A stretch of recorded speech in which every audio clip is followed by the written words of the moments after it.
প্রকৃতি আগাম আভাস না দিয়ে হঠাৎ করেই শুরু করেছে বাতাসে তুষারের ওড়াউড়ি। যে দৃশ্যের অবতারণ সাধারণত প্যারিসে খুব একটা মেলে না। প্রকৃতির আপন মনে এমন খেলা করার দৃশ্য হৃদয়ে এক ভিন্ন রকম শিহরণ জাগিয়ে মুহূর্তগুলো রাঙিয়ে দিচ্ছে প্যারিসবাসীর।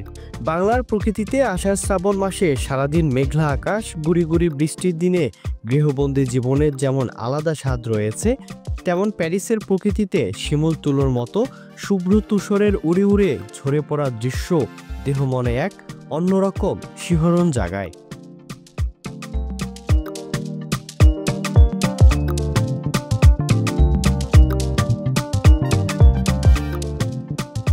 ক্রিসমাস বা নয়েল উৎসবগুলোতে কৃত্রিম তুষারে সজ্জিত করা হয় নগরীর বড় বড় পর্যটন ও জনপ্রিয় জনবহুল এলাকাগুলো।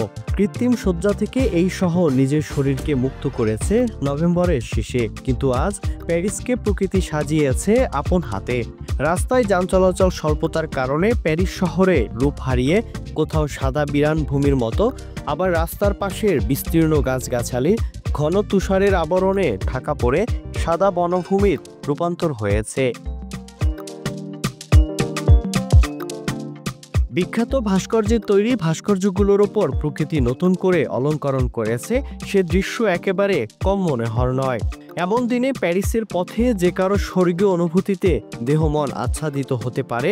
মনে হলো প্যারিসের এমন রূপের দিকে তাকালে প্রেমে পড়বে না, এমন মানুষ খুঁজে পাওয়াই তাই।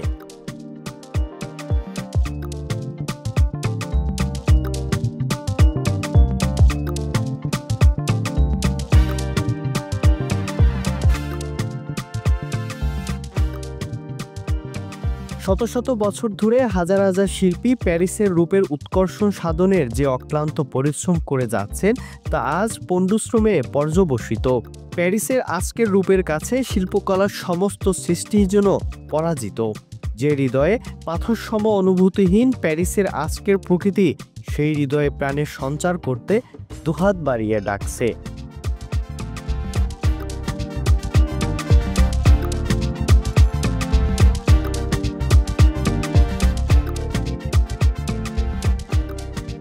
Miran Ahmed, STV digital.